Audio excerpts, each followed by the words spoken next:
You're listening to another ambitious entrepreneur.network.com podcast, the voice for entrepreneurs and small business. Now, onto the show.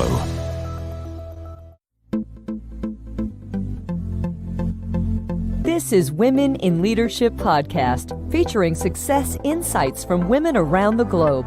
Now, over to your host, Anne-Marie Cross. And welcome to another episode of Women in Leadership Podcast, brought to you by the influencealliance.com, the business building community for coaches and consultants who want to build a profitable and scalable business. Now, my guest today says, lean into success, knowing that failure is just a part of the path that will get you closer to your genius. And joining me on today's show is Karen Summers. She is a producer and a director based in Los Angeles, California, and she's the namesake of her production company, Karen Summers & Co. Now, her media house is a full-service creative studio that specializes in producing cinematic, branded content, commercials, social media storytelling, documentary features, and series. Now, Karen believes in empowering her clients, and her company loves to be the creative answer to the costly dilemma of building an in-house team for the cinematic storytelling that has become critical to the success of almost every single business in this competitive global market. Now, on today's show, Karen's going to share that it takes the kind of risk in your career, or take the kind of risk in your career that leaves you breathless. What's that? We're going to find out in a moment. The importance of listening to your intuition and how to listen more without judgment. So welcome to the show, Karen. Hey all. Hi. How you doing, Anne-Marie? I'm really glad that you are here. You've got such wisdom and insight. You're working in an industry that has challenges of its own. I know a very much male-dominated industry, and many of the guests who have come on the show have as well. And so the insights, the learning, the hindsight that they can bring to the conversation is going to be incredibly helpful, I know, for listeners. But also, too, what's happened in the world, there's a lot of industries that have evolved, that have taken on a new direction, if you will. So there's a lot of exciting things on the horizon too. And I know that and much more insights you're going to share on the show. But before we dive into some of the insights you want to share, what's your story and journey, if you will, of getting into your industry? Was it a kind of a linear path, or was it a number of different steps along the way to get you to where you are today? I think it was wildly circuitous, honestly. I thought when I was a kid I was going to be a forest ranger, and then I thought I'd be a doctor, and then I tripped and fell into acting, honestly, as a young person, and it really turned me on. It sparked something in me that just captured my imagination, and I ended up becoming a professional actor in the United States and in Canada. I'm originally from Canada, and I was trained the whole 9 yards. But doing that job, actually, which I think many of us go through this. You're doing a job you think is your calling, but in fact, while you're doing that job, you see something else, and it's just like, oh, that's why I'm here. And I was very lucky. I got cast in some wonderful roles along the way, doing film and television and stage, and I would watch the directors and producers do their thing. And I came to realize that I much preferred to be behind the camera, because it gave me a lot more power, as it were, to do what I wanted to do as a creative. And I could eat. That was the other thing. I could actually eat something, because as an actor, you're always a little hangry, because you have to keep fairly slim for the lens. So the double whammy of wearing what I wanted to wear, eating whatever I wanted to eat, and being empowered as a woman in entertainment, and being able to call my own shots was irresistible. Yeah. And, you know, as you're sharing that, I'm so sure many women may be in situations where they are experiencing that and seeing a vision, if you will, and having some incredible goals and reasons why. But there always needs to be that something else. And I'd love for you to perhaps unpack that really had you transition into that, make the decision and take the steps, because I'm sure there are a lot of learnings. It didn't just happen overnight. So what are some things that you can share around that, on how to then follow that dream despite the challenges, despite, you know, the things that may come up? What did you learn? Well, it's all about baby steps, honestly, and the willingness just to jump off the cliff. If you can take the first big step, which is the willingness to jump off the cliff and to jump, and then consistently do those baby steps every day, it really is about the journey. It honestly is, no matter what your goal is. If you can enjoy your travels along the way and really dig into those baby steps,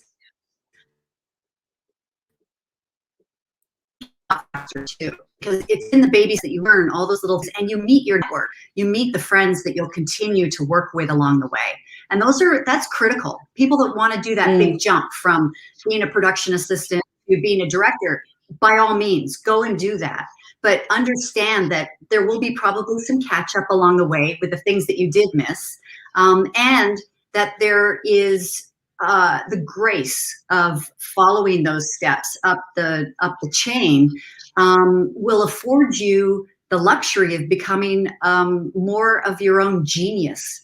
You know, that notion of the 10,000 hours. I'm not saying do 10,000 hours by any stretch, but it is in those steps that you're going to develop the life that you're envisioning, and being very clear about that on a daily basis.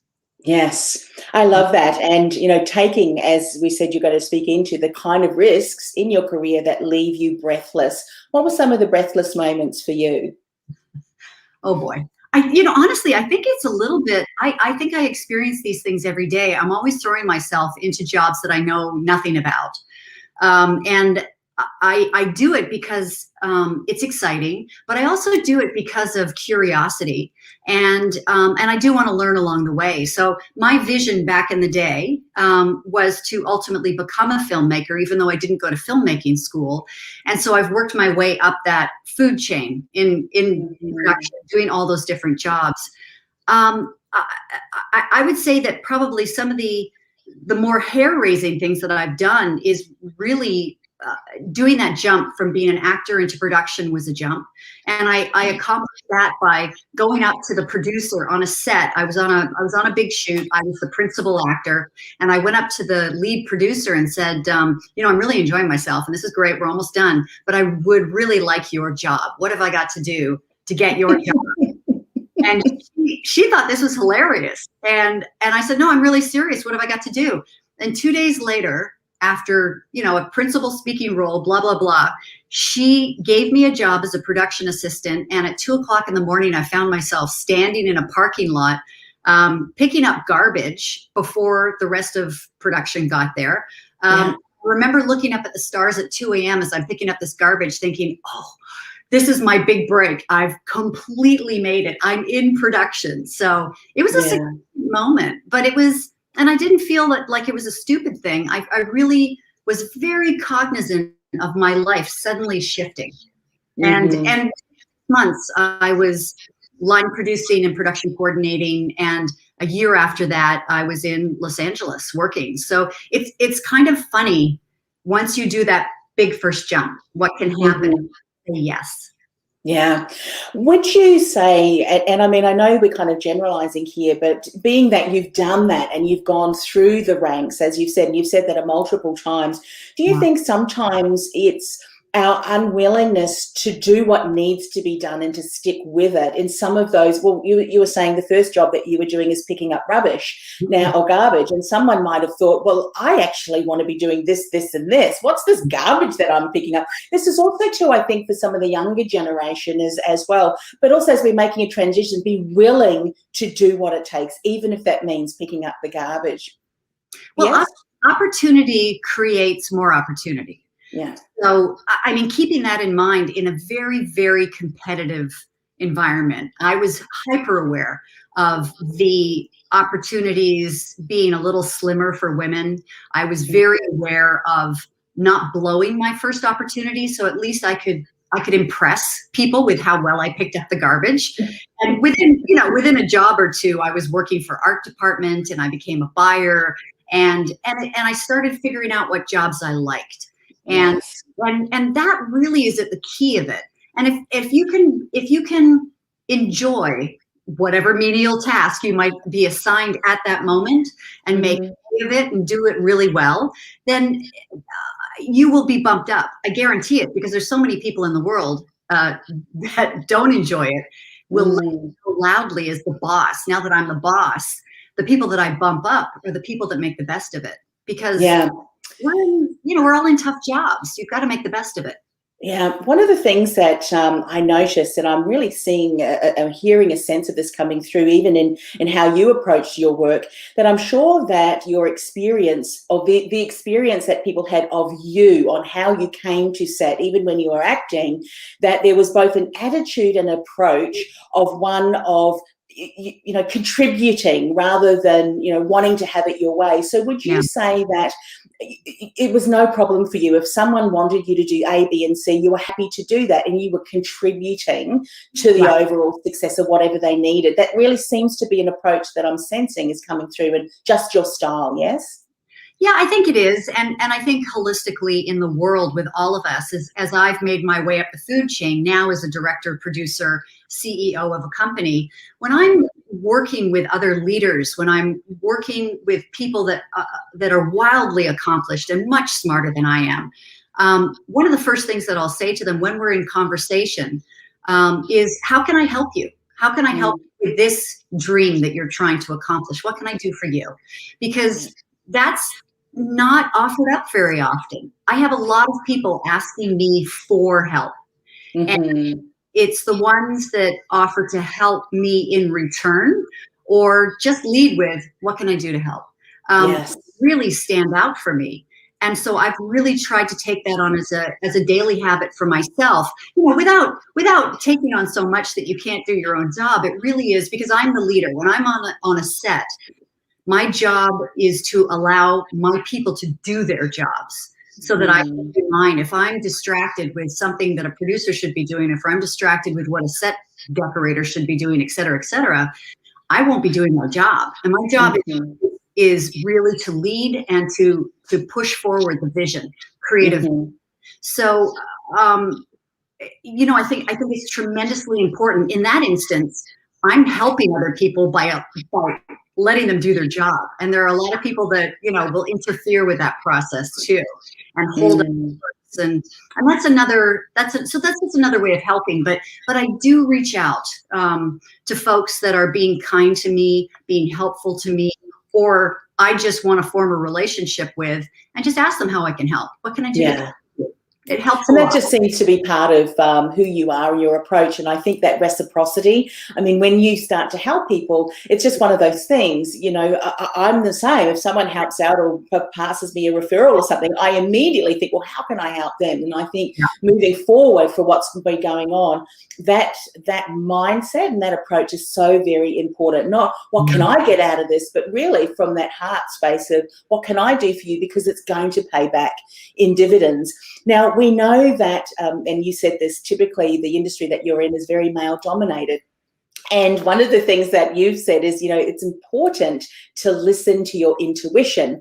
And often, and again, I know I'm generalizing, but when you think of men and intuition, sometimes having those things are the two conversations, although I do know that it is changing.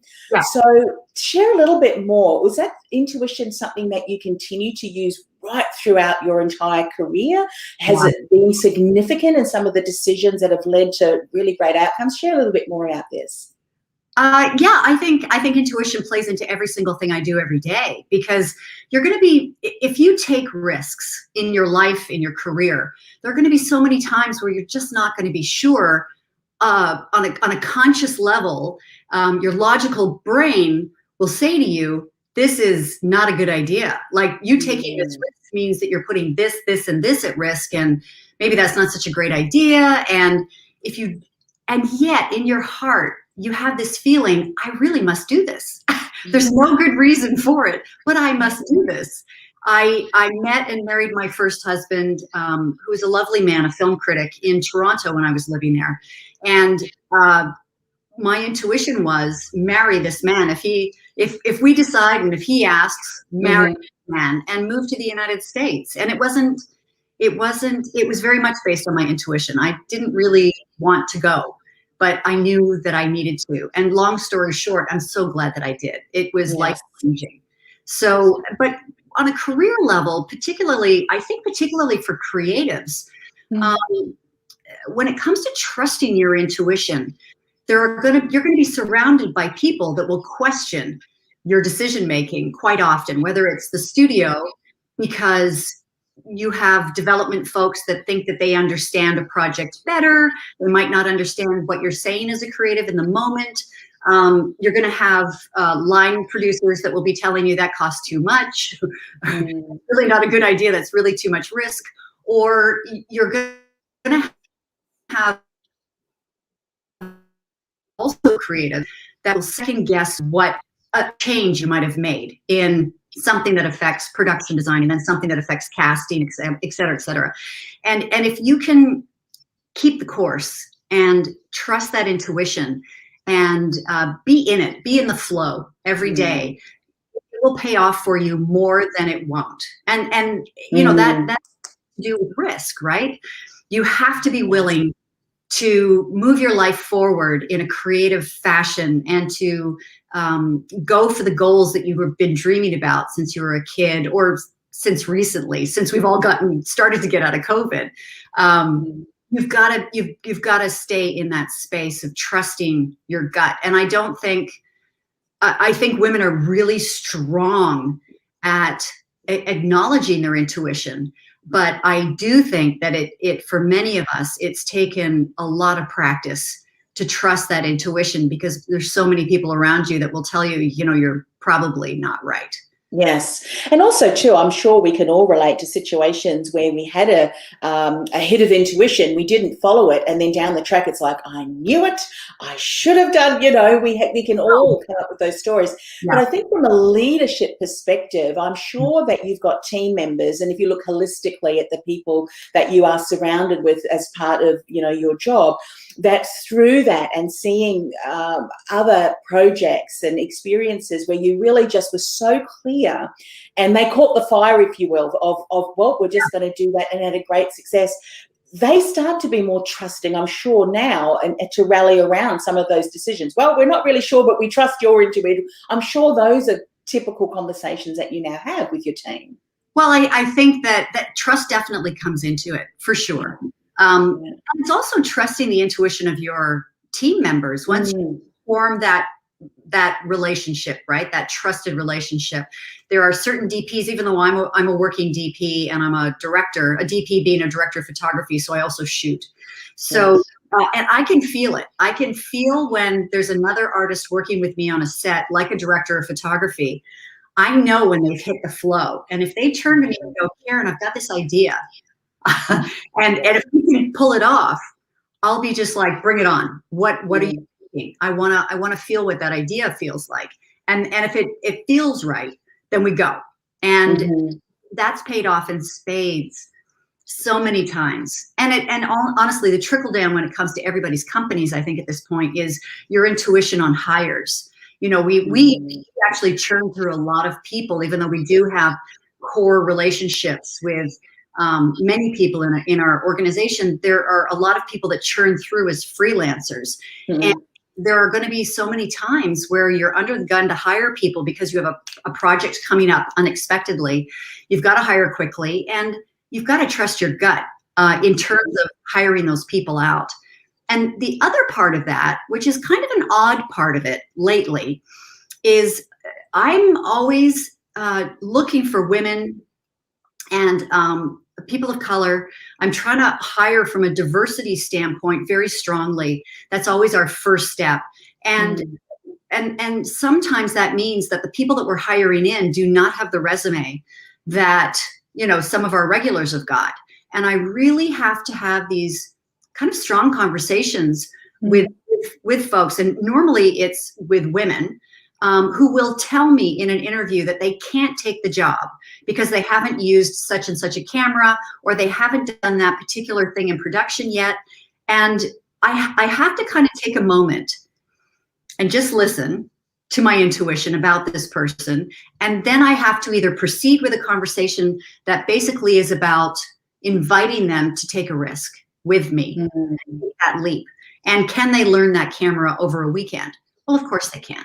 But women typically will talk themselves and their prospective employers out of hiring them because they feel that they need to be so prepared and have so much experience to do that job. Whereas the men, I have men say to me, oh yeah, I've used that camera a million times, only to get onto the set and have to give this person a tutorial quickly on how to use the camera because they're not quite sure how to use it. So it all comes out in the wash, but using your intuition with in hiring for me with people that might not have as much experience, feel that it's going to be okay. That has also good in many respects. Yes. You know, as you're sharing that, it takes me back to the days when I worked in the career industry and how many women would often talk themselves out of even applying for a role because there were one or two task lines that they hadn't done. And I've even heard one particular client didn't put herself forward for an internal promotion because of the same issue. And one of her direct leaders or managers actually tapped her on the shoulder, said, you need to get your application in because you were the person that we were considering as we put this, this pro forma, this job description together. And it's interesting that we can sometimes do that. And I think what has the last 14 or 18 months has shown us, there has been a lot of the word agility, the word pivot, the ability to adapt quickly to change and to learn things. And I think we all have, and I love the way that you've said you were naturally curious. I think if we move forward with a curiosity, well, I can learn that. And one of the things that I know about women, we can juggle multiple things. We can learn quickly because often we need to learn quickly on the spot, and we can apply that to the workplace too. Yeah, I think it's, it's that willingness to fail. At the end of the day, women are terrible at failing. Like we just have not perfected. We beat up on ourselves, don't we, when we fail? My husband tells me all these nutty stories about him and his teenage friends back in the day, of whom he is all still best friends with. And they would, in the summertime, try to get each other fired from their summer jobs. It became a blood sport of trying to get each other fired. Oh yeah. And it was the sort of the standing joke as to what job you had that week and how the friends had gotten you fired from that, or you had, stumbled and gotten yourself fired. And I looked at that when he first told me that story. I marveled at that story because when I was that age as a teenager, if I had gotten fired from something, I would have been crushed, no matter how it had happened. And I think we still are. As women, we take it so personally. And there's a multitude of reasons why people can get fired from jobs, particularly in Hollywood. I mean, Hollywood has disappointment baked into its system. And often as not, the people that are left standing and holding those top jobs at the end of the day are just because they can withstand the ability to fail and get fired, because you're going to be fired. I guarantee it. If you're taking risks, you're going to be fired. So what are your tools to handle that? Do you need to go to bed for the day? Do you need to eat a box of chocolates? Or do you pivot and keep applying for those other jobs and not worry about getting fired? Because everybody gets fired. The word no, we want to avoid that, don't we? Because often we take that as a personal rejection. And some of us don't take to rejection very well. I'll put my hand up too. But if we use that as it's something that will drive us forward. Well, what can I learn? Sometimes you just need to keep doing what you're doing because that role or that particular project just wasn't a really good fit. And had you been accepted, you might have hated it anyway. Often there's that as well to consider. But I don't think we really enjoy hearing the word no. And how often people have said, even in sales, isn't it? Just keep going. You're going to get lots of no's, more no's. But that yes, if it's the right opportunity, will catapult you into opportunities that you may not have ever considered. Let's talk about listening more with less judgment. I think this beautifully segues into what we were just talking about, because often the judgment can be on ourselves. What did I do wrong? What's it about me? But I think just moving forward, there's so many people that in their sharing of their opinions and so forth, there's so much judgment around the world, no matter what industry that you're in. So speak a little bit more about this, please. Yeah, and I think there's a cautionary little note in here too, because women are often told to be quiet. We've been trained from birth to let the other person speak first. So when I say, listen more with less judgment, I don't mean express yourself less. I mean deeply listen and do that dive. And in my job as a documentary filmmaker, for example, your job is to listen more deeply than you've ever listened to anybody in your life, because you're listening for the nuance, you're listening for the clue. Where's the door getting cracked open that you can walk into as a storyteller and really ask more questions to get a very special story that you're pursuing. And it plays the same way in life. If you can do a deep dive into listening to the person that's in front of you, one of the really great people that I've met in Hollywood that does this is George Clooney. It sounds so funny, but when you're talking to George Clooney, it feels as though there's no one else in the room with you. And he has the ability to focus on you and deeply listen and respond in such a way that you really feel like not only has he heard you, but he recognizes your essence. He recognizes the thing that makes you special. And I think that is, if you can get to that point, to recognize, no matter who's standing in front of you, to recognize that special thing that your intuition, you can feel it when you're standing in front of someone, really deeply listening. You know there's something magical about that person. And it's not necessarily your job to figure out what that is, but intuitively, between two humans, like an electric circuit, you can see it in somebody else's eyes when they're really listening and they can really see you. So it's about seeing somebody, and you can do it very quickly. It doesn't have to be a long process. I love what you said, and I was going to say, but I thought, no, I better just keep my mouth closed, because I don't think I was born with that gene, although I do listen, because there is, and I often listen for what is the motive behind what that person has said. And when you can tap into that, or allow, as you said, through great questions to follow that conversation, you'll often get to, the crux of what's causing that reaction or response, or if it's work related, a way forward. But what's really important about this is often around a boardroom table or in a business meeting that we can feel that our voices are not being heard. And in actual fact, if there's so many, and I'm an introvert, so if there's a lot of people talking, I will not move forward and have my voice. I'll wait till it kind of calms down a little bit. However, having said that, if there is a particular conversation going and it's pushing my buttons, it's like a stand for, because I always say the intersection between what you're passionate about and what peeves you off is often your purpose and what you'll stand up for. Well, then, watch out. I'll might bring humor, or there is a segue into something that someone says. But there is always a way, and I think what you've just said, sometimes it's just being silent and knowing what to say, when to say it, using your intuition, but not saying something. I think that's really important. But share a little bit about, was that something that you found that you'd always had, or is that something that you've developed in you and honed in you? Because this is an area that I see so many women struggling with. Because what ends up happening is when they do speak, it's not done in a thoughtful way, if that's what a term that I can use. It comes across more as, I hate to say it, well, she's just whinging or something like that. And so it's in our approach and how we bring that message forward and that topic forward that also matters too, yes?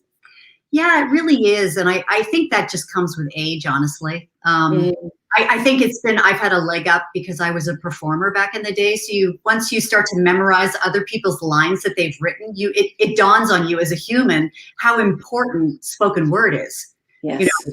Every single word does count. It does if people are listening. 50% of your audience might be listening if you're lucky. But that 50% that are listening are the ones that are genuinely interested in you. And so I do think that every word counts. I'm a mouthpiece. There's no doubt about it. I'm an extrovert. So I feel quite comfortable in a full room speaking my mind, but I'm also very cognizant of how I'm going to do that. And speaking up in a room, I think I've come to learn that when you do that kind of thing, it is very much acknowledging what it is that you're talking about. First of all, what the room is talking about. I've seen people stand up in very full rooms and suddenly it becomes a conversation about them. And it's just, it derails the whole situation. So if you are going to speak up, what can you do to help that situation? What can you do to forward the conversation? What can you do to contribute to, whatever that meeting is about? There's a way of contributing. And once you start looking at it through the lens of contributing in a positive fashion. Yes. As a meeting that's going down, your way of contributing in leadership is going to be to stop that meeting. We'll reconvene. Everyone's going to go, we're just going to take a little time out. We're going to reconvene in tomorrow or an hour when everyone's had time to cool off or when everyone's had time to do a little bit more research. And we're going to sit down again and start this conversation up. So I think that's part of it too. But I think that comes with time and experience. Honestly. Yeah. As you're talking about, words are so important, and the approach, how we bring them forward. I'd love your thoughts on how important do you think it is in the delivery? There was a study that was done many, many years ago, and there are some debate in how accurate it is, the impact of communication, where they said the mannerisms are very important. And I think that was 58% or very high. Then there's the auditory, how we use our voice, the pause, the tonality, and so forth was, I think, 38, and then 7% words. But if you look at it through the context of, you may go somewhere to listen to a speaker because the topic they're speaking about is of interest, but the way that they deliver and speak about it is so distracting that you forget all about the fact that, you're here to listen, and it's like, oh, I wish they would stop. So would you say that there is importance also, and if this is an area that some women struggle with, in the delivery of that message, get some training and support around that? Oh, yeah. Do you think that's important? I think it's critical, honestly. Like, don't walk to an acting coach. My sister in Vancouver has a nonprofit called 365 Give, and her name is Jacqueline Way. And Jackie's one of the top TEDx speakers in the world. She's got millions and millions and millions and millions of views for her TEDx talk. And she really struggled. She had not spoken in public like this, giving a TED talk, which is such a big deal. There's so much pressure on you. And she ended up getting an acting coach because she called me up and said, this is just a disaster. Not working. Because she felt like a deer in the headlights. And because with TED Talks, they're a very specific beast. It's a filmed experience in front of a live audience. So you're serving two platforms in that case, because delivering to a live room is different than it is delivering to cameras. So it's a fine line. And so she definitely, I connected her to several acting coaches that she could choose from. And I think that when it comes to live presentations, less is more. When it comes to pacing, I think it's critical because it is in the spaces that we as humans can ingest what's just been said. And it's in those spaces that I think humans can listen better. Their brains kind of reboot a little bit. They listen, they take it in, and they're like, oh, I'd like to hear more. But it is in those, and you can call it a dramatic pause, but it's for a lot of speakers, they just want to plow through. But pacing is really critical. And then I would also suggest that acting coaches can be critical as a media coach, because many of us now are on live webinars, we are on podcasts, we are in the media in many shapes and ways.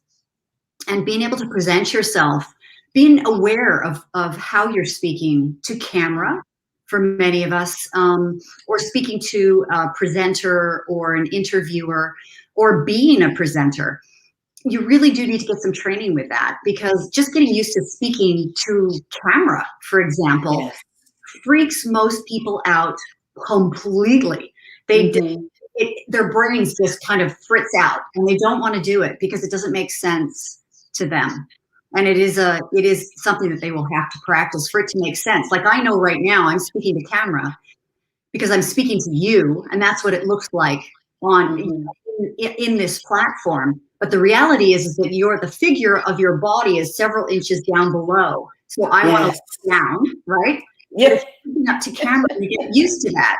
People will be able to see my eyes better to a certain degree when I'm looking up than looking down. Yeah. So it's all these little nuances, and what are you wearing, and did you take the time to do your hair, or did you put a little powder on, or a little makeup? However, all of those things count, and you're incredibly well presented. You're a great example of somebody that I'm actually basement. My parents in Canada. I'm not in my regular office. I'm doing this on the fly, as it were. But I managed to borrow a ring light from one of my 80-year-old aunties, so that at least people could see my eye. Yeah, but it is the devil is in the details with all of these things. So I encourage people to find a few legitimate acting coaches and take a few lessons and do some media coaching. Really. Yeah, it's important. And, you know, if I think when I was transitioning from just doing audio podcasting to video and then live streaming, I liked it for the thrill of, I knew it would freak me out. I'm a bit like you, say yes and then panic later. You know, you'll figure it out.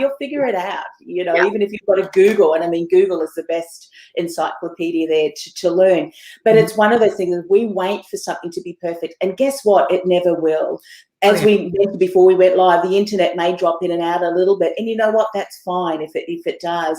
And if any of those things, the what if, could have done, should have done, all of those, if we continue to let that drive us forward, we'll never do anything.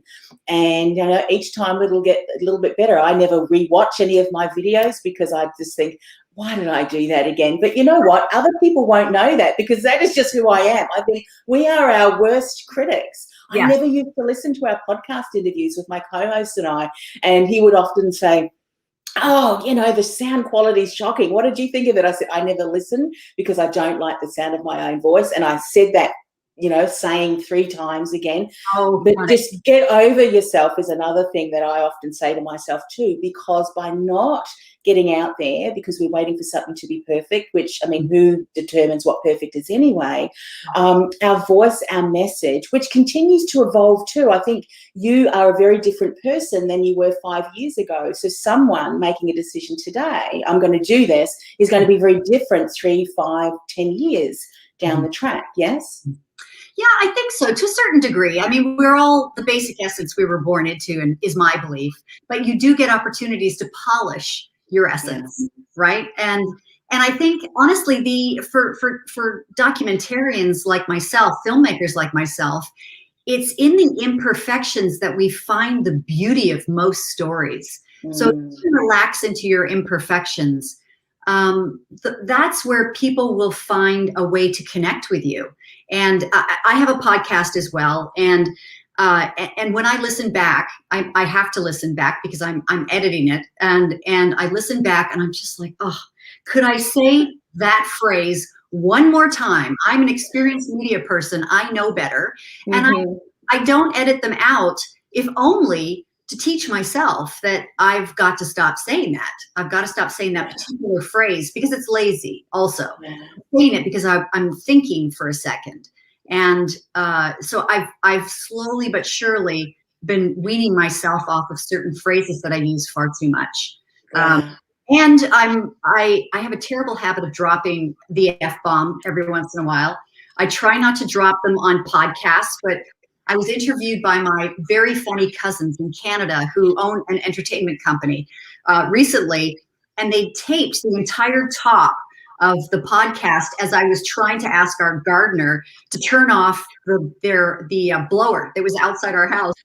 They taped the entire thing of me yelling out the window, and when I heard it back, I was so appalled. Like, first of all, because I'm yelling out the window, hey, Ruben, can you just turn that down? And I sound like some awful entertainment person in Hollywood yelling at the pool boy or something. You know, it's just good Lord. But in retrospect, like, instead of sending them a note going, you got to take that out. You guys cannot leave that in that podcast. I realized that was part of me. you know, and then I sat down in the chair in the podcast and dropped the F-bomb because I was so frustrated with all the noise and the da-da-da-da-da. And the two boys laughed. My two hosts laughed so hard. And they said, oh, you're the first one to drop the F-bomb on this show. And again, I'm like, oh, could I have messed it up anymore? But in retrospect, it's that show on LinkedIn that gets me all the attention. I've had so many people send me notes going, this is the funniest thing I've ever heard. Yeah. So I don't know that it's going to get me work, but if you're turned off by me being me, you know, there's that too. So I think you have to be, just learn along the way. I will try not to drop any bombs or yell at the gardener when someone else is recording. Well, you've been really good through this show. That's good. You know, as you're sharing that, I think back to some of the movies that I've watched, and I love the behind the scenes, the bloopers, when you kind of catch just the glimpse of who that actor actually is, you know, the way that they approach something funny. To me, that is far more interesting often. And what's interesting, I'll share this for people who are wanting things to be perfect. Edelman did a study, and they've continued to do a study every single year, and they have done for a number of decades, on what builds trust. And some of the feedback that they get is that if something seems too polished or too media looking, we've almost gotten to a point where we're distrusting of media. So we don't want that to be like that. And it's some of those nuances, those funny little characterisms, those quirky things that come through that can often be why someone likes to listen or likes to watch, you know, your particular live stream or something like that. So it's important to recognize what is that for you. Get some training, as you said, and support around other areas, and then bring that all together and be the best version of you as you continue to share your message in whatever form you feel, you know, best fits what you do. So, Karen, I've loved today's conversation. We could continue on. I would, you know, we've just scratched the surface. But for those people who are listening or watching or even the recording, and they want to find out more about your work and perhaps how your media agency can support them, what's the best way for them to connect with you? Well, they can go to my website. They can go to KarenSomers.com, and that's KarenSomers.com. And I also do, believe it or not, I do coaching. I am a certified coach, and I work with creatives. That's my little wheelhouse as a coach, in terms of helping to accelerate development for creatives, or help them to pivot, or help them to figure out next steps. Help them to become the entrepreneurs that they're dying to be. So that's another thing that I do, and love it. And of course, the podcast. Please, everybody, come listen to our podcast. And it's called Give Her a Microphone. And we feature women that are working and thriving in the entertainment business. And the two hosts are working and thriving in the entertainment business. So you can do any of those ways. Yeah, terrific. Well, look, thanks once again for coming on the show, and just love to have spoken with you today. And I know that it's certainly going to empower many people who listen and watch as well. So thanks once again. Thank you so much, Anne-Marie. This was so inspiring talking to you and hearing your thoughts. And I listened to your podcast. I am gobsmacked by the level of intelligence and wisdom that's communicated on your show. And I'm really grateful. And I'm so grateful to be a part of this. So thank you. This podcast is brought to you by theinfluencealliance.com. Want to influence real change with your message by becoming known as a trusted authority in your industry while building a sustainable and scalable business you love? Find out how by accessing our free podcast series at www.theinfluencealliance.com/podcast series. That's theinfluencealliance.com/podcast series.